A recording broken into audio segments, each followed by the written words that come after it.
ఓం శ్రీ గురుభ్యో నమః. ఏప్రిల్ 11, 2026 శనివారము. శ్రీ పరాభవనామ సంవత్సరం. ఉత్తరాయణం వసంత ఋతువు. చైత్రమాసం కృష్ణపక్షం.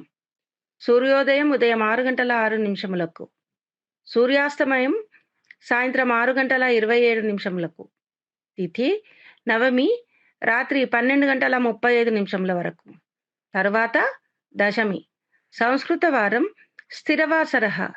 నక్షత్రం ఉత్తరాషాఢ మధ్యాహ్నం 1:28 వరకు. తరువాత శ్రవణ నక్షత్రము. వర్జ్యము సాయంత్రం 5:55 నుండి రాత్రి 7:37 వరకు. దుర్ముహూర్తం ఉదయం 7:45 నుండి ఉదయం 8:35 వరకు. రాహుకాలం ఉదయం 9:12 నుండి ఉదయం 10:44 వరకు. సర్వే జన సుఖినో భవంతు.